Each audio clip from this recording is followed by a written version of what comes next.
With the much-awaited prequel to Game of Thrones finally going on air, the entire world is waiting to see whether House of the Dragon can live up to the hype of its predecessor, despite the bleep show that was the final season. Despite all its disappointments and plot holes, Game of Thrones ended as one of the most successful TV shows, with over 17 million people tuning in for the series finale.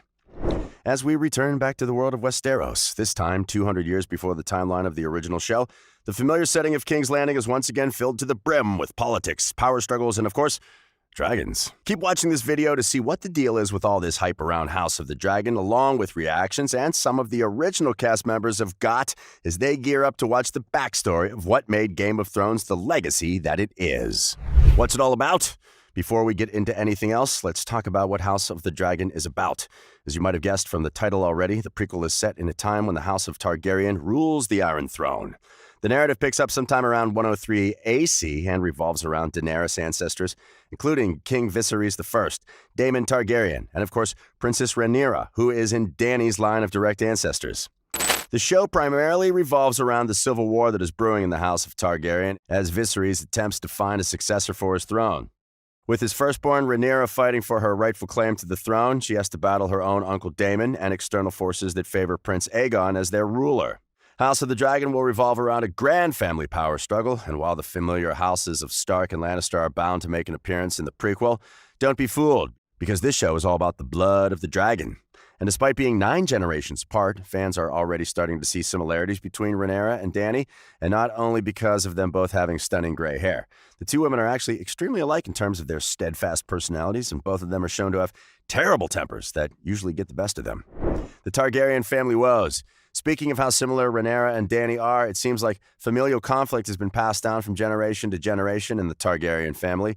Just like Daenerys was at the mercy of her cruel brother Viserys in the first season of Game of Thrones, Rhaenyra has to bear her uncle Daemon's brutalities in his conquest to power. Both Viserys and Daemon are handsome and charming with hearts made out of pure evil, or at least that's what we can gather from the plot. Can House of the Dragon be bigger than Game of Thrones? Ever since the announcement of a possible prequel to what is one of the greatest TV series of all time, people have been wondering whether or not House of the Dragon has the potential to be as great as Game of Thrones. In terms of its formula, the first season of the show will have 10 episodes, and as of now, the showrunners plan on running it as long as the original series. Why? Well, simply because they have way more source material than the writers had for Game of Thrones. The series is based on George R.R. Martin's Blood and Fire series, which only consists of 2 volumes, one of which has been released. So unlike Game of Thrones, the writers of House of the Dragon have plenty of source material to drive their narrative instead of having to start from scratch after a bunch of seasons. Now, considering the fact that the premiere of the show managed to amass over 10 million views when it aired, it's safe to say that the prequel is headed down the same path as its predecessor. And while our favorite and familiar characters might not be making a comeback in the show, considering that neither of them has been born in the show's timeline, it's still pretty interesting to go back to the 7 Kingdoms and learn all about their history and see characters whose names were mentioned in the original show to connect all the dots. Kit Harington's scared of watching House of the Dragon. Anyone who has stuck around to watch Game of Thrones till the very end knows how central Jon Snow is to the entire show. And while the finale was pretty underwhelming, people were pretty happy to learn of Snow's connection to the House of Targaryen. Of course, that made his whole relationship with Dany a bit scandalous, but hey, that's what Game of Thrones is all about. Now that the show has been off the air for a while, Harington has gone on to take on several other successful roles and has also been part of the central cast for Marvel's The Eternals. However, when it was announced that House of the Dragon was officially going to go into production, people thought that Harington would return once again to take his rightful place as Jon Snow. But of course, because of the show's timeline, that's not possible. In fact, when asked about the spin-off series, Harington admitted that he just doesn't have the courage to watch it. And don't be fooled because the actor isn't referring to the story. In fact, what he means is that watching people dressed in the same costumes on the same sets is bound to be an emotional experience for anyone who has any connection with the original show. There's going to be a rawness there, said Harington when asked what he thinks about the prequel. Jaime Lannister gives his verdict. Dinklage Coster-Waldau has played one of the most notorious characters in TV history, taking on the role of the extremely dislikable Jaime Lannister, also known as the Kingslayer. Dinklage reprised his role for all 8 seasons of the original show. And while people definitely hated Jaime, they never backed away from telling the actor how brilliant he was in his portrayal. With several award nominations and critical acclaim, Coster-Waldau was one of the biggest stars of the show. So naturally, the fans were pretty excited to see what he had to say about the brand new prequel. Just like Harington, Dinklage also believes that watching House of the Dragon is going to be a little weird for him.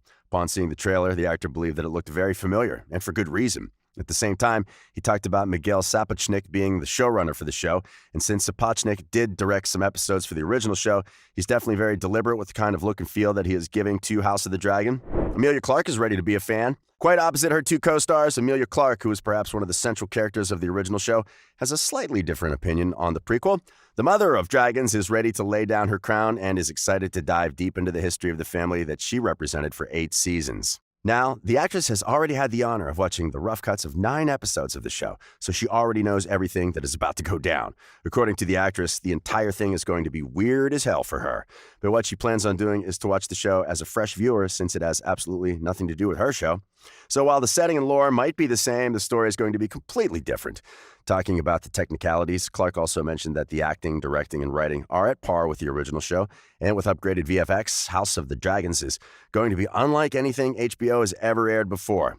When asked if she would ever be up for returning to Westeros, the actress laughed it off, saying that her time in that world was over. Peter Dinklage has mixed feelings. After playing the sassy and snarky Tyrion Lannister in Game of Thrones, Peter Dinklage has established himself as one of the greatest actors of our generation. When asked about his feelings on the prequel, the actor expressed a lot of mixed feelings, just like the rest of us out here. Dinklage went on to show his full support for the spinoff, saying that the director and producer are definitely going to do justice to the complex story. The actor went on to talk about how HBO took a risk when it decided to air Game of Thrones, but the prequel obviously came without any risk, since we all know that this is a story that works as long as it's told the right way. With the kind of cult following that Game of Thrones already has, it's no surprise that House of the Dragon will manage to gain the same kind of acclaim in no time. Another spin-off in the works? As the premiere of House of the Dragon makes its successful reign, keeping fans on the edge as they wait for the next episode to air, we can't help but think of another Game of Thrones prequel that was promised to us a while ago. Rumor has it that House of the Dragon is only the first spin-off in a series of spin-offs. The reason behind this is that George R.R. Martin wants to create his own Game of Thrones universe, and House of the Dragon is only the first chapter of the story. Another potential spin-off that was ready to take off after a $30 million pilot episode had been produced was going to be titled The Long Night or Blood Moon. The show revolved around the White Walkers and the first time a battle was initiated against them. The show would also be set thousands of years before the main storyline. It would take us through the history of the show's deadliest villains, the White Walkers. However, the entire project had to be called off simply because Martin couldn't take the story forward. The whole thing required a lot of backstory, and the timelines were getting too confusing for the writer to keep on going. So, even though a spinoff like this could have cleared so many confusions, maybe we'll have to wait a while before we get to see it. How did the two pilots compare? Coming to the much talked about pilot of the show, let's take a look at the elements that have made it the success that it has now become. The pilot will take avid Game of Thrones fans back to the original story, where we are bombarded with new characters, their families, and primary conflict of the show that seems to be revolving around succession for now. Just like the original show, House of the Dragon presents the audience with 2 kinds of characters, one that we can instantly fall in love with, and others that we can instantly start hating. Now, just like in Game of Thrones, people believe that this is only the beginning, and that all of these characters are bound to go through major transformations and unexpected arcs. Because if there's one thing that Martin's work is known for, it's unpredictability. But it's safe to say that the tension is high right off the bat, and that immediately pulls the audience in, reminding them of just how addicting it was to watch the highs and lows of the 7 Kingdoms and all the families that were fighting each other for the Iron Throne.